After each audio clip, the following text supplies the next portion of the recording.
KF-21 Boramae, sebelumnya dikenal dengan KF-X, adalah program pengembangan pesawat tempur Korea Selatan bermitra dengan Indonesia untuk menghasilkan pesawat tempur multiperan tingkat lanjut untuk Angkatan Udara Republik Korea dan Angkatan Udara Indonesia. Bila dibandingkan dengan pesawat generasi keempat lainnya yang tidak memiliki fitur ini, badan pesawat KF-21 memiliki fitur siluman, tetapi tidak membawa persenjataan secara internal layaknya pesawat generasi kelima, meskipun internal base dapat dimasukkan nantinya selama pengembangan. Jadi KF-21 Boramae masuk ke dalam jet generasi 4,5 4.5. Beberapa jet yang setipe dengan KF-21 Boramae antara lain F-15EX, Chengdu J-10C,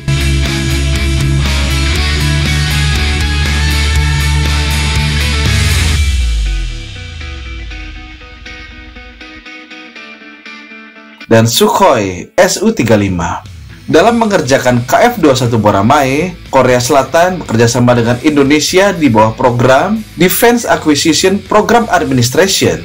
Program ini dipimpin oleh pemerintah Korea Selatan yang berkontribusi sebesar 60% pembiayaan dana program, di mana Indonesia awalnya direncanakan berkontribusi sebesar 20% pada tahun 2010 dan sisanya ditanggung oleh mitra swasta termasuk produsen Korea Aerospace Industries atau yang disingkat dengan KAI.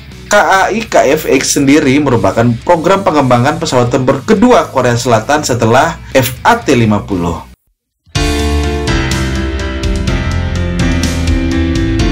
Pada tanggal 1 Mei 2018, dikabarkan bahwa Indonesia memiliki beberapa komplain mengenai aturan kontrak terkait manfaat teknis dan lisensi ekspor.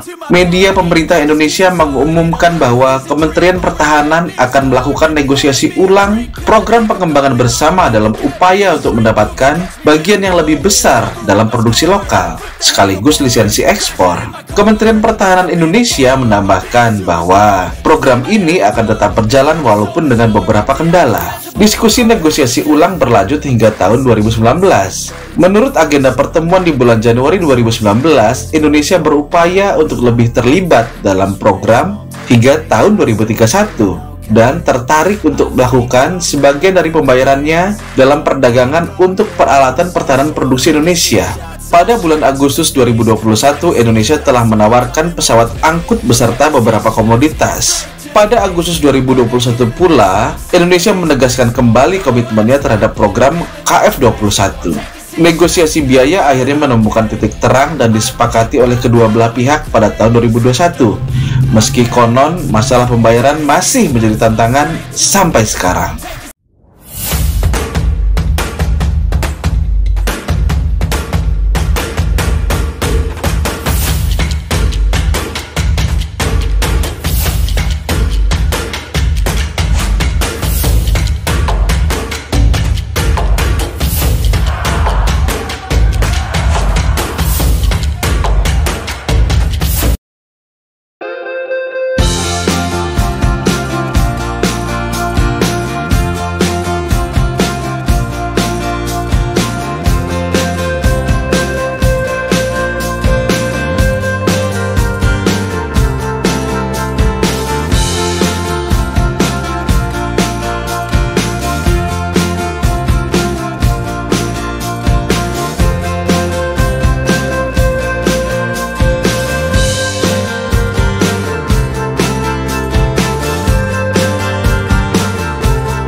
Melansir Popular Mechanics, penampilan KF-21 sepintas mirip dengan F-22 Raptor.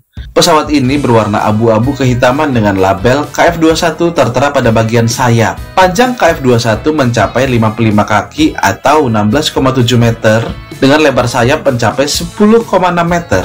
Panjang sayap itu sedikit lebih panjang dari F-35A Joint Strike Fighter, namun lebih kecil dari F-18EF Super Hornet dan F-22 Raptor.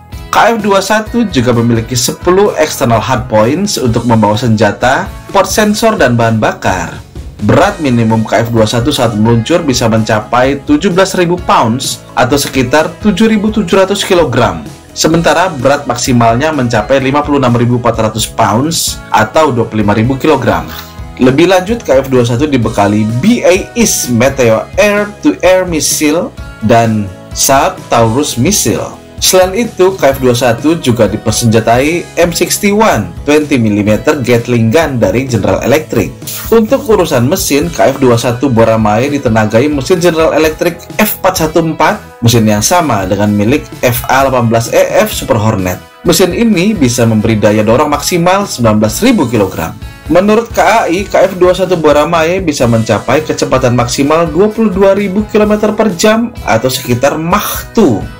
KAI juga membenamkan sistem elektrik mutakhir dalam KF-21 serta radar yang mampu mendeteksi ancaman udara serta pencarian inframerah. Ada pula sistem pelacakan yang bisa mendeteksi lawan secara diam-diam dalam jarak dekat beserta sistem optik elektrik yang bisa mendeteksi musuh di darat. Defense Acquisition Program Administration Korea Selatan mengatakan KF-21 akan terintegrasi dengan senjatanya pada 2026. Uji terbangnya tuntas pada 2028 sebelum siap bertempur pada 2032.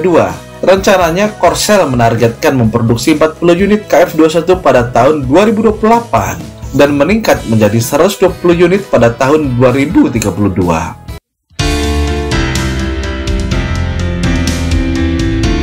Seperti yang telah disampaikan sebelumnya bahwa beberapa jet yang setipe dengan KF-21 Bora Mae antara lain F-15E EX Strike Eagle, Chengdu J-10C, dan Sukhoi Su-35.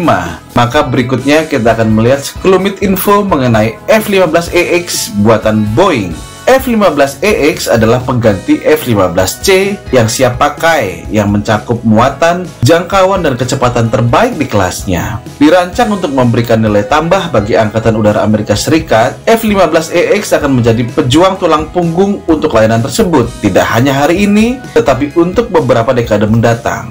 Insinyur Boeing menciptakan ratusan pesawat digital sebelum memotong logam apapun dan terbang ribuan jam sebelum penerbangan uji pertama. Hasilnya adalah pesawat dengan tulang punggung digital, arsitektur sistem terbuka, dan kapasitas untuk membawa senjata hipersonik menjadikannya elemen kunci armada tempur taktis Angkatan Udara Amerika Serikat. Diaktifkan oleh inovasi dan proses berpikir ke depan, Boeing dan Angkatan Udara Amerika Serikat membentuk upaya kolaboratif untuk menghadirkan F-15EX Eagle II. Versi terbaru dari pesawat tempur legendaris ini menggabungkan sistem tercanggih yang tersedia, termasuk desain dan teknologi generasi mendatang, menggabungkan pengembangan perangkat lunak terbaru dan arsitektur sistem misi terbuka. F-15EX siap untuk menjalankan misi yang paling menuntut di masa depan.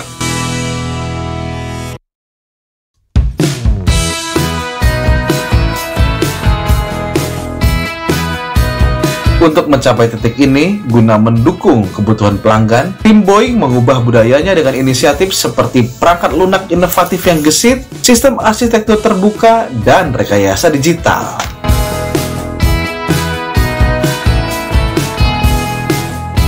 Dengan semua hal di atas, manfaat yang akan didapatkan Boeing adalah desain yang lebih cepat, perakitan yang smooth, seamless assembly, dan peningkatan yang lebih mudah untuk Angkatan Udara abad ke-21.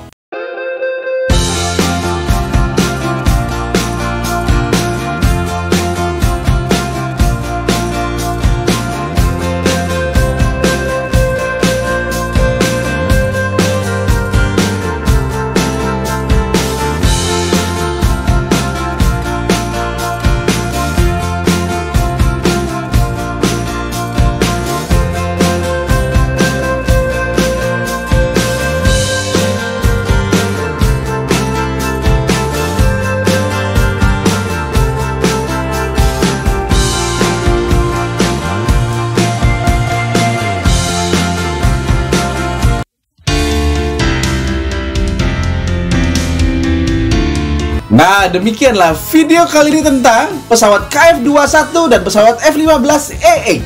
Terima kasih sudah bertahan sampai menit ini. Bila ada sumur di ladang, ya nggak apa-apa. Mari kita mandi di rumah masing-masing.